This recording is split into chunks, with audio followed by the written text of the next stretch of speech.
This week's Parasha, Parashat Lech Lecha, is the introduction. Really, Avraham Avinu was already mentioned at the beginning of last week's Parasha. But now we get to know a little bit about the identity of who he was. And famously, the Mishnah in Pirkei Avot, in the 5th chapter, says, Asara nisiyonot nitnasa Avraham Avinu. There are 10 tests that Avraham Avinu was tested. Ve'amad bekulam. He withstood every single one of these difficult tests. And although every person in life goes through difficulties and tests, and life is a roller coaster, and they say in the name of the Stipler famously that a person who is in the hospital and his vitals, he's hooked up to the machine, and how do you know if a person's alive? When it goes up and down. When a person flatlines, God forbid, it's not a good sign. That means that he's dead.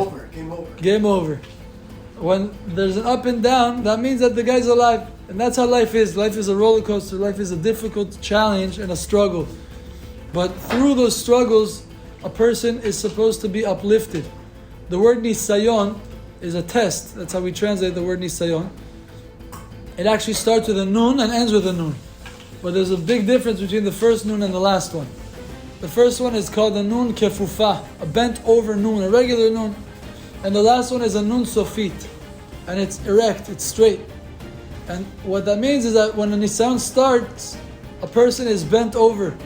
He literally is bent, he shrinks. It's difficult. It's very, very overwhelming. It's hard to overcome. But the point of it is to come out of it and leave and end off with an erect nun, standing up straight and tall. And that's what it means. Amad bekulam. Avraham Avinu got to the end of each test, omed.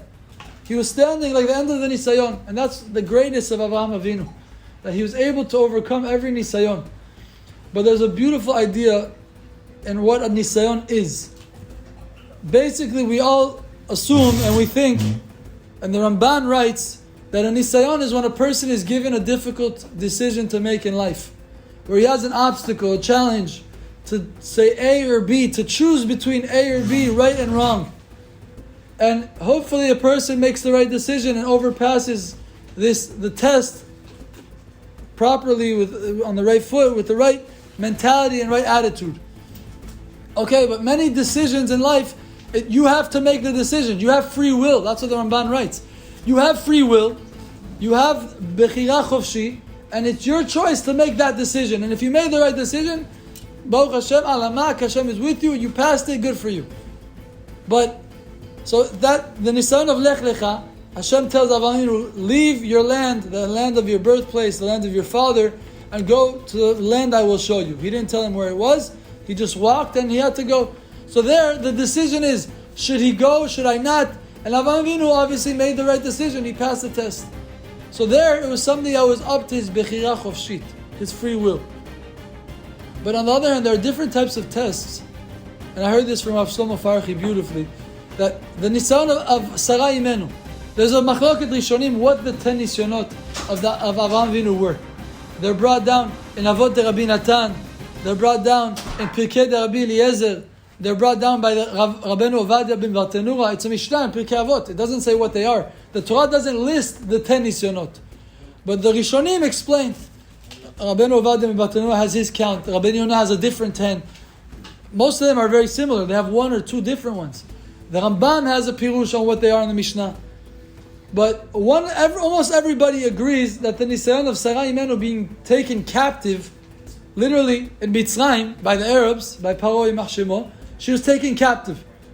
It's ironic, that's what's going on right now. But that was the nisayon for Avraham Avinu. So the question is, what is the free will Avraham Avinu has to do here? It's not a choice he had to make. Trust me, if Avraham Avinu had to choose, should Sarah Imenu get taken or not? Obviously not. You know how I know the fact that he would choose no? Because he hid her. He hid her in a box and he did not want her to be taken. Chazal learned from the pasuk. It says Avraham and Lot came to Mitzrayim. Where was Sarah? Chazal say he put her in a box. So he put her in a box to hide her. That's what you're doing to your wife? Yes, he's hiding her because he knows where he's going. He's going to Arabs and people that have no mercy on you and they're not your friends, and they see a beautiful woman. Chazal say that Sarah Imenu was one of the 4 most beautiful women in the world, and everybody else looked next to her like a kof, like a monkey. That's how beautiful Sarai Imenu was. And obviously, these Egyptians would have seen her, and they would have taken her and killed Abraham. So what did he do? He hid her. He did ishtadlut. But the question is, that wasn't the Nisayon. The Nisayon was once she was taken. Did Avraham Avinu have free will? No. That's not his option.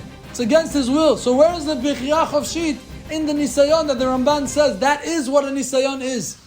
And the answer is incredible, and it's a very, very deep, beautiful message for us in our daily lives. The answer is, Rabotai, that you're right.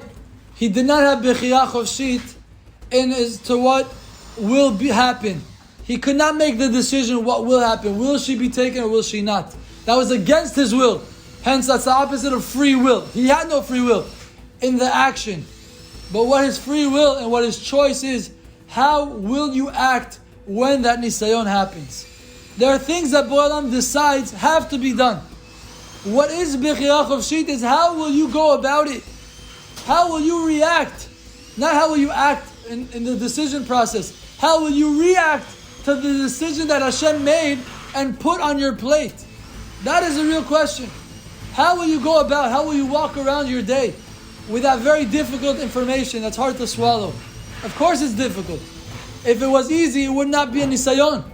That's why it's called a nisayon. It's a difficulty, it's a challenge, it's a test that Borei Olam is putting a person through. Or here, he put Avraham Avinu through.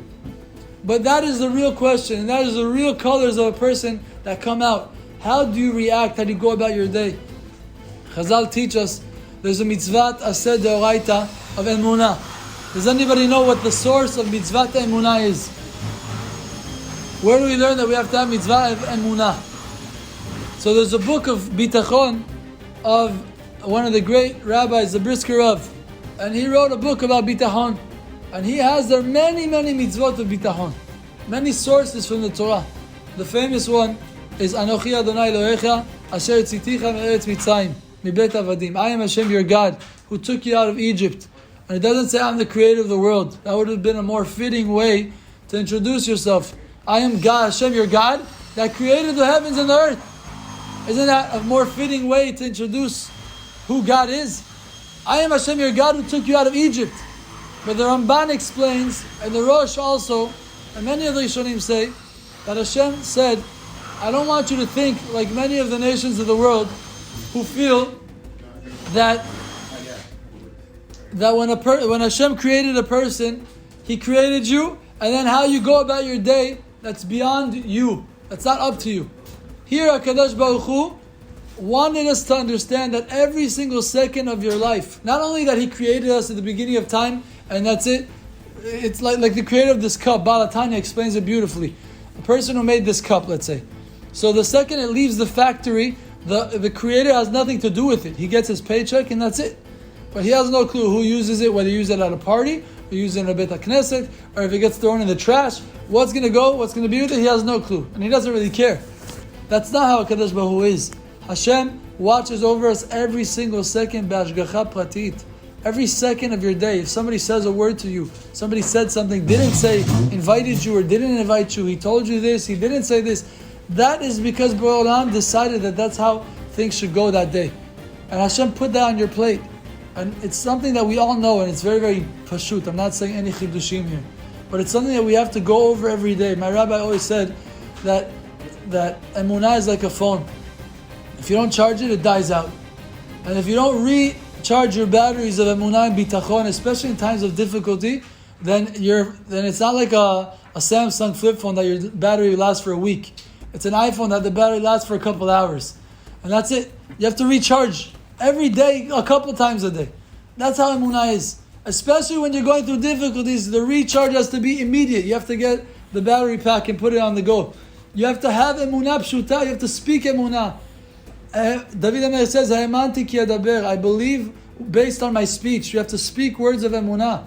And again, we all know this, but we have to have a daily infusion of bitachon.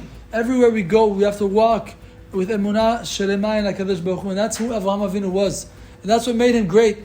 Many people learn Torah. Many people finish Shas. Many people learn the entire Tanakh Be'al Peh. I guarantee you. Avraham Avinu was not chosen because of the amount of Torah he had and that he knew. There are many people that learn Torah and we don't even know who they are. Their names have been forgotten and we don't know who they were. It's unfortunate, but nothing. And what's the difference? Because that's not what Avraham Avinu was.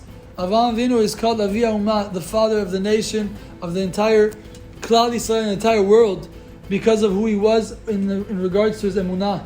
And that's what we have to do. That's why we start the whole book of Bereshit with words of emunah.